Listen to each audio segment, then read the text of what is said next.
Hi friends, இன்னைக்கு இந்த வீடியோவில் நல்ல கம கமன்னு வாசனையாக சூப்பரான டேஸ்ட்டில் முருங்கைக்காய் மசாலா எப்படி பண்ணணுந்தாங்க பார்க்க போகிறோம்.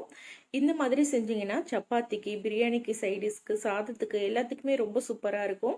இப்போ இது செய்கிறதுக்கு ஸ்டவ்வில் ஒரு பேன் சூடு பண்ணிவிட்டு ஒரு 2 டேபிள் ஸ்பூன் அளவுக்கு வேர்க்கடலை போட்டுக்கலாம்.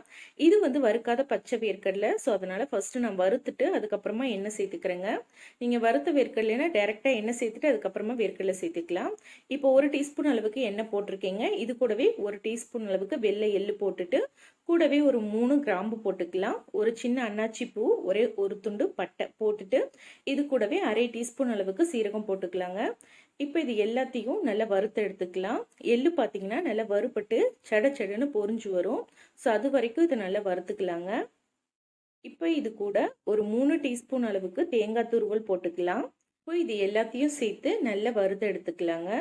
தேங்காய் பார்த்தீங்கன்னா நல்லா வறுபட்டு உங்களுக்கு கலர் மாறி வரணும். அது வரைக்கும் நல்லா வறுத்துக்கோங்க.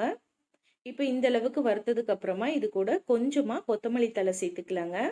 இந்த அளவுக்கு மட்டும் சேர்த்துக்கோங்க. கூடவே கொஞ்சமா புதினா இலை சேர்த்துட்டு மறுபடியும் எல்லாத்தையும் சேர்த்து நல்லா வறுத்து எடுத்துக்கலாம். புதினா கொத்தமல்லி இலை ஆப்ஷனல் தான். இது சேர்க்கும் போது நல்ல வாசனை கிடைக்கும் நம்மளுக்கு. இப்போ இது சேர்த்து நல்லா வறுத்தாச்சுங்க. இப்போ ஸ்டவ் ஆஃப் பண்ணிட்டு இது நல்லா ஆற வச்சுட்டு மிக்சி ஜாருக்கு மாற்றிக்கோங்க.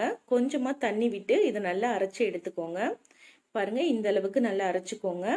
இப்போ அதே பேன்லேயே 1 டீஸ்பூன் அளவுக்கு எண்ணெய் போட்டுக்கலாம். எண்ணெய் சூடானதும் நம்ம ஒரு 2 முருங்கைக்காவை இந்த மாதிரி கட் பண்ணி போட்டுக்கோங்க. இது கூடவே 1/4 டீஸ்பூன் மஞ்சத்தூள், 1/4 டீஸ்பூன் உப்பு போட்டுட்டு இதை நல்லா இந்த எண்ணெயில் வதக்கி எடுத்துக்கலாம். இந்த மாதிரி நம்ம முருங்கைக்காயை எண்ணெயில் சேர்த்து வதக்கும் போது முருங்கைக்காய் சாப்பிடும்போது சப்புன்னு இல்லாமல் நல்ல டேஸ்ட்டாக இருக்குங்க. இப்போ இதை நல்லா வறுத்து எடுத்தாச்சு. இது கூட ஒரு 1/2 டம்ளர் அளவுக்கு தண்ணி போட்டுக்கலாம். தண்ணி போட்டுட்டு இதை நல்லா ஒரு 1/2 குக் வரைக்கும் நம்ம வேக வச்சு எடுத்துக்கணும். இப்போ இதை நம்ம மூடி போட்டு ஒரு 2 நிமிஷம் மட்டும் நல்லா கொதிக்க வச்சிருங்க. இப்போ பாருங்க, தண்ணி எல்லாமே நல்லா வத்திருச்சு. இந்த முருங்கைக்காவை நம்ம அப்படியே ஒரு பவுலில் மாற்றி எடுத்து வச்சுக்கலாம். இப்போ இதே பேன்லேயே 1/2 டம்ளர் அளவுக்கு தண்ணி ஊற்றி இந்த தண்ணியை எடுத்து வச்சுக்கோங்க. கடைசியாக சேர்த்துக்கலாம். இப்போ இன்னொரு பேனில் ஒரு 2 டேபிள் ஸ்பூன் அளவுக்கு எண்ணெய் போட்டுக்கலாங்க. எண்ணெய் சூடானதும் ஒரே ஒரு பிரிஞ்சி இலை, கொஞ்சமாக சோம்பு போட்டுக்கலாம். ஒரு 1/2 டீஸ்பூன் அளவுக்கு சோம்பு போட்டுக்கோங்க. கூடவே ஒரு கொத்து அளவுக்கு கருவேப்பிலை போட்டுக்கலாம். இப்போ இதில் ஒரு பெரிய வெங்காயம் நல்ல இந்த அளவுக்கு நல்ல பொடியாக கட் பண்ணி இதில் போட்டுடலாம். இப்போ இது கூடவே ஒரு 2 பச்சை மிளகா போட்டுட்டு இதை நல்லா வதக்கி எடுத்துக்கலாங்க. வெங்காயம் நல்லா வதங்கி கலர் மாறி வரணும். அது வரைக்கும் நல்லா வதக்கிக்கலாம். இந்த மாதிரி நம்ம மசாலாலாம் வறுத்தரைச்சி வைக்கும்போது குஸ்காக்கு, புலாவுக்கு, வெரைட்டி ரைஸ்க்குலாம் ரொம்ப ரொம்ப சூப்பராக இருக்குங்க. இப்போ பாருங்க, வெங்காயம் ஓரளவுக்கு நல்லா வறுபட்டுருச்சு. இப்போ இது கூட 2 மீடியம் சைஸ் தக்காளி பழம் நல்லா மிக்சி ஜாரில் சேர்த்து அரைச்சி போட்டுக்கோங்க. தக்காளி பழத்தை ரொம்பவும் நைஸாக அரைச்சிடக்கூடாது. 1 2 இந்த மாதிரி அரைச்சிக்கோங்க. நம்ம பொடியாக கட் பண்ணினா எப்படி இருக்குமோ அது போல் அரைச்சி போட்டுக்கோங்க.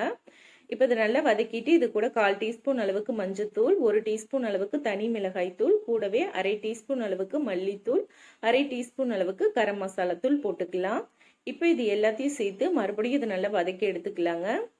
பாருங்க, இந்த அளவுக்கு நல்லா வதக்கிக்கோங்க. இப்போ இந்த அளவுக்கு வதங்கினதுக்கு அப்புறமா இது கூட நம்ம அரைச்சி வச்சிருந்த மசாலா விழுது சேர்த்துடலாம். மசாலா விழுது சேர்த்துட்டு தண்ணி நீங்கள் சேர்க்காதீங்க. ஃபர்ஸ்ட் இதை நம்ம நல்லா வதக்கி விட்டுட்டு அதுக்கப்புறமா தண்ணி சேர்த்துக்கலாம். ஒரு நிமிஷத்துக்கு மட்டும் இந்த மசாலாவை நல்லா இந்த மாதிரி வதக்கி விட்டுக்கோங்க. இப்போ இது கூட நம்ம தண்ணி சேர்த்துக்கலாம். அந்த மிக்சி ஜார்லேயே நான் ஒரு 1/2 டம்ளர் அளவுக்கு தண்ணி ஊற்றி சேர்த்துருக்கேன். இப்போ குழம்புக்கு உங்களுக்கு எவ்வளோ தண்ணி தேவையோ அந்த அளவுக்கு தண்ணி போட்டுக்கோங்க. இப்போ இதை நல்லா நம்ம கலந்து விட்டாச்சுங்க. இப்போ இது கூட நம்ம ஃபர்ஸ்ட் வேக வச்சிருந்த இந்த முருங்கைக்காவை அந்த தண்ணியோட போட்டுக்கலாம். முருங்கைக்காய் ஏற்கனவே பார்த்தீங்கன்னா பாதி அளவுக்கு உங்களுக்கு வெந்திருக்குங்க. ஒரு 5 நிமிஷம் கொதிச்சிச்சுன்னா நல்லா இது உங்களுக்கு வெந்துடும். ரொம்ப டைம் எடுத்துக்காது. இப்போ இதை நல்லா நம்ம கலந்து விட்டுட்டு இப்போ இந்த ஸ்டேஜில் தண்ணி உங்களுக்கு எந்த அளவுக்கு தேவையோ அந்த அளவுக்கு தண்ணி போட்டுக்கோங்க. இது கொதிச்சிச்சுன்னா நல்லா உங்களுக்கு திக்காகி வரும். இப்போ இதுக்கு தேவையான அளவுக்கு உப்பு போட்டுக்கலாங்க. போட்டுட்டு நல்லா கலந்து விட்டுருங்க. இப்போ இதை நல்லா கலந்து விட்டுட்டு மூடி போட்டு மூடி ஒரு 5 நிமிஷம் மிதமான தீயில நல்லா கொதிக்க வச்சிடலாம். இப்போ இது நல்லா கொதிக்கட்டுங்க. இடையில மூடியை திறந்து கிளறி விட்டுக்கோங்க. ஏன்னா அடிப்பிடிக்கிறதுக்கு சான்சஸ் இருக்கு. பாருங்க, சரியா ஒரு 5 நிமிஷம் ஆயிருச்சு. குழம்பு எல்லாமே நல்லா கொதிச்சு நல்லா இந்த மாதிரி எண்ணெய் பிரிஞ்சு வரணும். இது வரைக்கும் நல்லா கொதிக்க வச்சுக்கோங்க. அவ்வளோதான், நம்மளோட சூப்பரான நல்ல டேஸ்டியான முருங்கைக்காய் மசாலா ரெடி ஆயிருச்சு. கண்டிப்பாக இதே மாதிரி ட்ரை பண்ணி பாருங்க. ரொம்ப ரொம்ப வாசனையாக நல்ல சூப்பராக இருக்கும். பிரியாணிக்கெலாம் இந்த மாதிரி செஞ்சிங்கன்னா ரொம்ப ரொம்ப சூப்பராக இருக்குங்க. ட்ரை பண்ணி பாருங்கள். ட்ரை பண்ணி பார்த்துட்டு எப்படி வந்ததுன்னு கமெண்ட்டில் சொல்லுங்கள். இந்த முருங்கைக்காய் மசாலா ரெசிபி உங்களுக்கு பிடிச்சிருந்தா வீடியோக்கு ஒரு லைக் கொடுத்து வீடியோவை ஃப்ரெண்ட்ஸ் கூட ஷேர் பண்ணிக்கோங்க. சப்ஸ்கிரைப் பண்ணலைன்னா மறக்காமல் சேனலை சப்ஸ்கிரைப் பண்ணிக்கோங்க. Thank you friends. பாய்.